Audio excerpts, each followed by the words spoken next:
setuju tidak setuju. Kalau suara setuju tidak setuju itu lain. Dalam dialog yang dilakukan di kantor Lurah Kalidoni, dihadiri oleh Ketua PPK dan PPS Sekelurahan Kalidoni, membahas terkait terpilihnya sejumlah KPPS di beberapa RT yang tidak sesuai dan bukan warga setempat. Sehingga para ketua RT meminta kepada PPS untuk mengganti para KPPS yang tidak sesuai tersebut dengan KPPS yang baru. Karena dikhawatirkan nantinya jika KPPS tersebut tetap dilantik dan bertugas bisa menimbulkan kerawanan. Setiap TPS ada orang asing di dalam itu. Artinya asingnya yang RT sendiri tidak tahu, warga RT itu tidak tahu. Nah, itu satu. Kedua, Pantarli. Pantarli itu tidak ada di dalam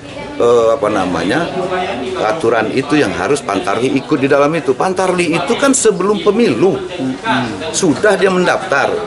Dokumennya sudah jelas, sudah ada perubahan berapa kali, maka inilah daftar pemilih yang sudah disahkan. Setelah dilakukan dialog, PPS dan PPK sepakat untuk melakukan evaluasi terhadap KPPS yang bermasalah tersebut. Saat ini kita masih ada yang usulan RT masih kita pertimbangkan, masih bisa dikoordinasikan dengan PPS. Jadi nanti biar PPS yang memonitor seperti itu untuk tingkat kelurahan ini, dan nanti akan dilaporkan ke KPU. Sebelumnya, PPS telah menseleksi para KPPS yang akan bertugas untuk pemilu mendatang dengan masa bertugas selama 1 bulan. Firman Hidayat, PAL TV.